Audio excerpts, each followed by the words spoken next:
Hello, everyone. Welcome to the Cumberland School Committee meeting. I'd like to call the meeting adjourned. It is a meeting to order. I'm sorry, I apologize. I'm looking at something from I was looking at something from our executive. Please stand for the Pledge of Allegiance. Thank you. Pledge allegiance to the flag to the republic, which is one nation under God, indivisible, with liberty and justice for all. Okay, welcome. I forgot to mention the time. We're starting at 7:04. Next item on the agenda is the approval of the agenda. Pleasure of the committee. Motion by, sorry, hold on one second. Yeah, no, I know. I just can. By Mr. Denon, do I have a second? Second by Mr. Hess. All in favor? Ayes have it. Next item on the agenda is the student activities report. Do we have anyone here? Please, yep, come up right up to the microphone. Just state your name and Hi. what grade that you're in. Thank you. I'm Sarah Corno, and I am a junior at Cumberland High School. I'm the Student Government Council member. I'm Olivia Ekwe, and I am the secretary of the sophomores. Okay, so in the past events that we've had in December, we've had our open house showcase, and that was held on December 6th. So for student government members, we all showcased our extracurricular activities as well as along with the rest of the school. Everyone helped support their clubs by showing them to the incoming freshmen. This night was dedicated to showing the prospective students all the opportunities CHS had to offer. We also had Adopt a Family, so just before winter break in December, student government participated in which we collect and donate Christmas gifts to Cumberland families in need. We were able to help 2 families from BF Norton and as well as 2 families from CHS. So on the night of December 19th, we held a student government meeting in which we took all the gifts we collected and we wrapped them, making sure everyone was ready to be given to families in time for Christmas. On January 20th, we held our winter ball at Wright's Farm, and we had around 515 students attend with 25 faculty. This month is often heavily focused on preparing for this dance, and this is the 2nd year in a row that the dance sold out. So on January 24th, our 2nd quarter came to a close, and it marked the end of our semester. And our government meeting was on January 24th, and we held our student government meeting that was monthly.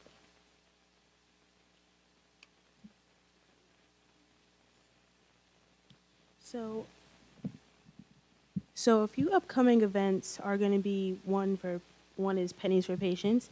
Every year, our school has a campaign to raise money for children with leukemia and lymphoma. Last year, we were able to raise $10,000, so I'm hoping that we can raise more this year. On February 9th, we're going to be having a blood drive, and students volunteer to donate blood during school. And afterwards, they're giving snacks and water to rejuvenate themselves, of course. And Cumberland High School donates pints of blood to those in need. Each person can save 3 lives, and it's very rewarding to faculty, staff, and students who participate. On February 13th, we're holding a student government meeting, and we're going to be talking about what we're going to do for Pennies for Patients, as well as other upcoming events. On February 15th, we're having a parent-teacher conference, and on this night, parents have opportunity to meet with their students' teachers and discuss their grades and how they're doing, of course. And February 20th through the 22nd is President's Day recess, and there won't be any school these days. Thank you. I hope we gave you information that you need. Thank you very much, ladies. I'd like to recognize Councilor Scott Schmidt in the audience and House of Rep. Mayor Ackerman as well. So thank you for your attendance. Next item on the agenda is the consent agenda. Thank you, Mr. Denon. Motion to approve. I was waiting for that. I thought I was going to read it out. So I have a motion by Mr. Denon, second by Mrs. Friedman. All in favor? Ayes have it. Next item on the agenda is report out of executive session. Pleasure of the committee. Report out of executive session meeting 1/26/17. There was no votes taken. Next item on the agenda is the superintendent's report. Mr. Mitchell. I'm sorry, I apologize. I'm all over the place. I'm just getting over a cold and my head's still throbbing. I need a vote to seal the minutes of the executive session. Mr. Hess? Second by Mr. Fiorillo. All in favor? Ayes have it. Thank you. All right, now we're back on track. Next item on the agenda, superintendent's report. Mr. Mitchell. Thank you, Mr. Chairman. Just a couple of things I wanted to update everyone on. As you know, we are in the process of planning water testing. This is a state initiative where all of the schools in the state will be tested primarily for lead because of what happened, in Michigan. There is a letter that I'll be sending out to parents tomorrow providing information about the testing process, and it's one of those most frequently asked question things. So there's some really good information there. And we have been working closely with Chris Champy, the superintendent of the water department, and he will be assisting us in this process. So information will be going out tomorrow, and we're really, looking forward to getting back the results. And when we get the results back, we'll share them first with the school committee, and then we'll get them out to everyone else. It's public information and will be posted on the Department of Health website. So that'll be taking place between now and March. The other thing that I wanted to mention to all of you, as you know, this is the time of year where lots of students are sick, not just students, but adults as well. And we have been extra vigilant in making sure that we're wiping down everything on a more regular basis. It is an ongoing topic on our agenda with administrators and our central office meetings on Monday. We want to make sure that we're paying extra special attention to wiping down water fountains and desks and doorknobs and those kinds of things that we know, lots of little hands touch. So we've been extra vigilant in making sure that we're wiping down all of those things. The last thing I'd like to do is recognition. Mr. Chairman, if you could come down to the podium with me, I'd appreciate it.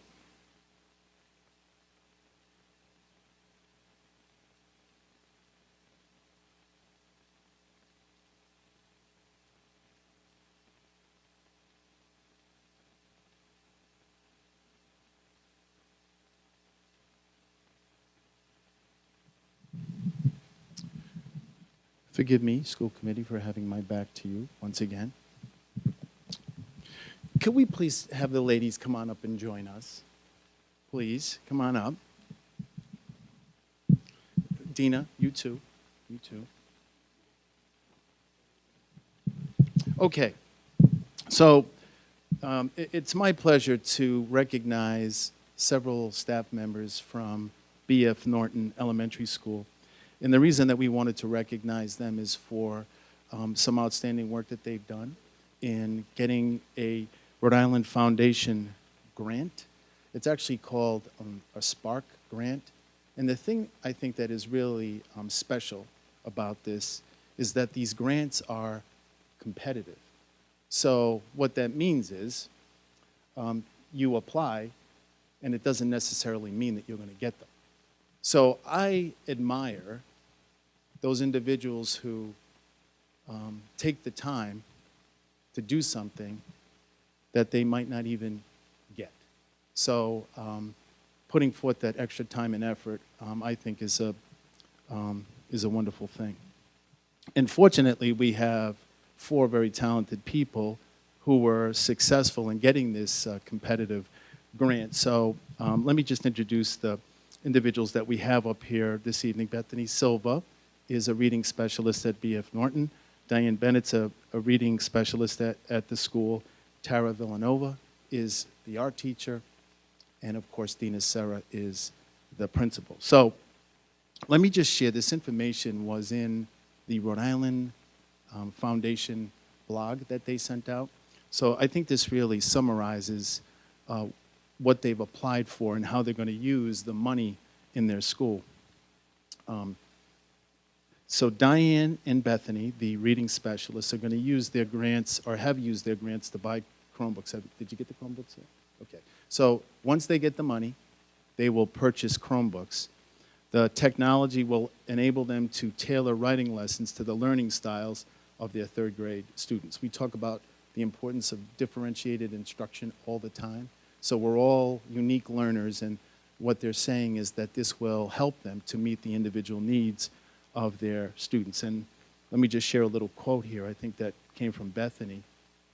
Chromebooks will give teachers the technology to be able to video record mini lessons and post them for individual or small groups of students to view on Google Classroom.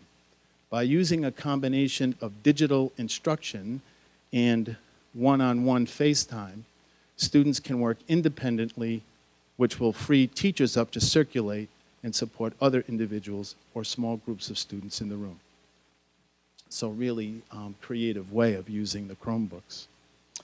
And Tara has created this really interesting idea for her students.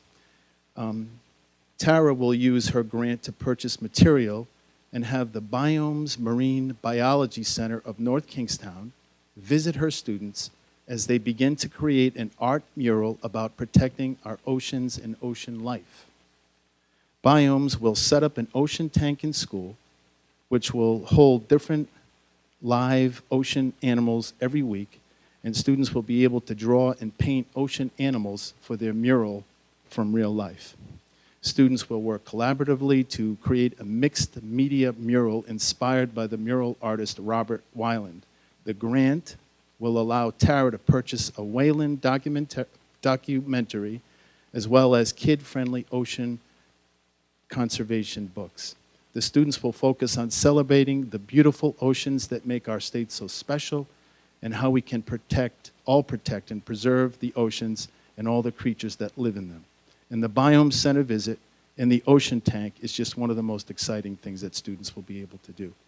So, thank you all for your fine work on this and bringing this money and, more importantly, these creative ideas into the district. So we have a little token of our appreciation for your work.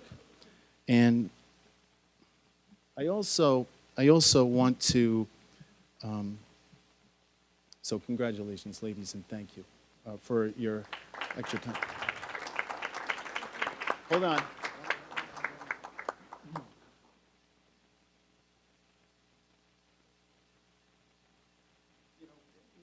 One of the things that I have learned in my career, and I'm sure that many of you can appreciate this, I know that many of you can appreciate this, that grant writing is a unique and special skill. Not everybody can do it and do it well. And so I don't think that that is something that I am particularly good at, to be honest. So I respect that. And I just wanted to point out, in addition to these Spark grants that the teachers and specialists were able to get, Dina was able to, she's really good at writing grants.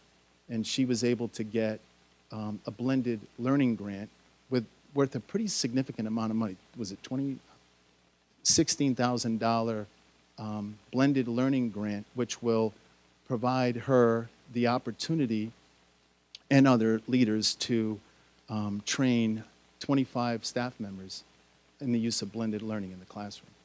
So I just wanted to acknowledge that too, so thank you, thank you. So thank you, ladies. She wants to Tina wants to take a picture. She always wants to. I don't know.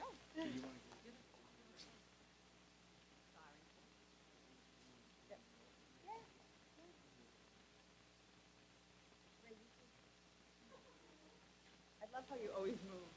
You're going to be in it anyway, so. All right, ready? Everyone look over here and smile, ready? One. Thank you.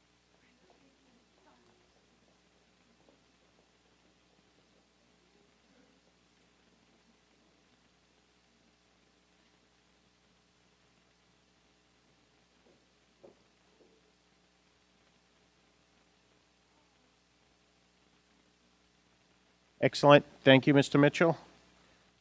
Ladies, thank you very much for your efforts.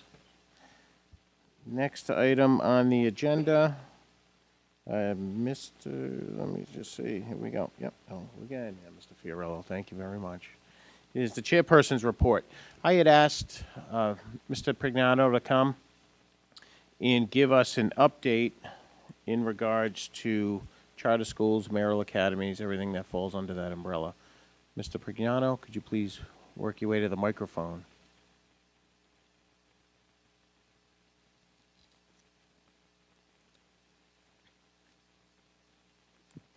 Good evening again. Yeah, the chairperson asked me to, I guess, at least 3 new members of the committee to maybe just give a little history, a little update of what we actually spend and how charter schools impact Cumberland. So, I don't know if you're...